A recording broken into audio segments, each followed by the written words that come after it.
Hey guys, what's up? Today I'm going to be teaching you how to make edible fake blood. How cool is that?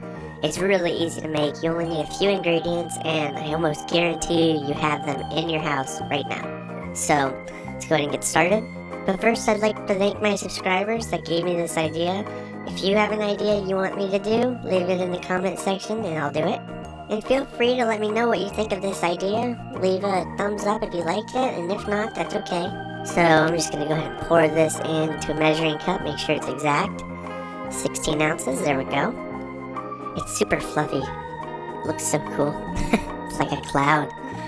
Alright, now I'm going to get my blender, put that down here, and I'm going to pour my powdered sugar that I just poured out into the blender, because we're going to need to make sure that it's really smooth, and we want to make sure that we don't have any chunks in it and stuff like that, so it looks like real blood. Add 8 ounces of water. Just pour that into the blender too with the powdered sugar, and then put that back on your blender, and make sure to add the top, because if you forget the cap then it gets to be a mess, and I've done that and it's not very pretty. Okay, so let's go ahead and set that up. Now let's mix it up a little bit. Go ahead and blend it so that way we can get out all the chunks, because we want it to look real. Then we're going to use some red food coloring. It's going to be 1 ounce. Alright, let's get this out. And then we dump this into the blender with the powdered sugar and the water already blended up. Wow, that already looks real. That is creepy. Super cool. Okay, let's blend it up again. Mix it up. Whoa. This is really sweet. Wow, I'm stoked. This is gonna be so cool. Look at that. It's like bubbling. Oh, it's so good. Alright, 1 tablespoon then of cocoa powder. I'm using unsweetened because we have so much sugar in it already, and I want to get the flavor more than the sugar. It already smells like super good. So I think this is gonna be really good. This is gonna turn out really well for food or for decoration. I mean, whatever you want to use it. Alright, put it in the blender and put the lid back on again, because if you forget the lid, it's a mess. Alright, look how it made it darker too, so now it looks even more real. So I'm just going to take a cupcake I have. I'm just going to put it inside of a bowl, so that way it doesn't make too much of a mess, because this is, blood. And I'm going to go ahead and add that to my cupcake. And I'm hoping, since it's a lighter color, that it'll be able to show up really well and look super real. But I mean, you can see just like mixing it around. Look at how real that looks. Like just the texture of it. I mean, that is so cool. And it was super easy. This didn't even take me that long to make at all. I'm very surprised. So, let's go ahead and add this to the cupcake, shall we? It smells really good. So it smells like chocolate syrup. And I'm just going to go ahead and put some on my little spoon, and make sure I have the cupcake in somewhere that I can make sure it's clean. I'm going to drip a little bit of blood on it. Whoa.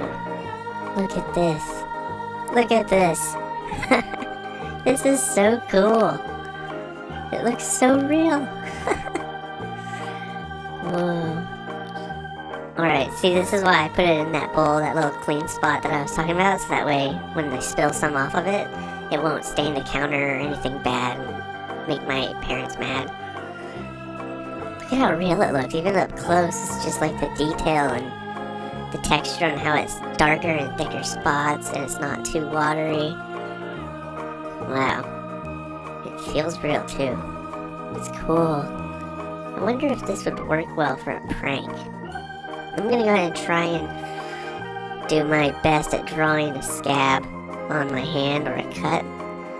It looks like a flesh wound. I don't know how good of an artist I am really, so don't make fun of me. But let's go ahead and see if I can do this, and then add some of that fake blood we just made, and see if we can fool some friends with that, because that would be really cool to use for a Halloween costume, or just as a prank to freak out your friends, right? So It smells good, and it already looks real, so I think it would work for this too, so. Alright, get some on my fingers. The spoon's not really working very well for this. Dab a little bit on there. Get off the excess. And then you just need to smear it on just a little bit. Make sure it's even, kinda. Shake it off a little bit, and then blend it in. And make sure that you keep it on fairly thick, not too thick, but definitely not too thin. I'm gonna let it run a little bit down my hand, look real, and add some dry spots like I was grabbing at it. And there we go, now it's on my other hand too. So when I walk up to my friends and barely cover it so it looks more real, they're gonna totally believe it. Like, check this out. Ow, my hand. Oh, this is great. This is perfect. Yes, I love it. I'm gonna blend it a little more, get that black smearing around more. It doesn't even hurt. So you can use it for Halloween props too if you're doing a haunted house or just for decoration. Because like I said, it smells good. It's not gross. Just make sure you put it on a paper plate or paper towels so that way you don't make too much of a mess. And it looks real, like super real. You will scare your friends with this. Also, don't forget to subscribe. I have new videos every Wednesday and Friday, so come back and see if I did your idea next.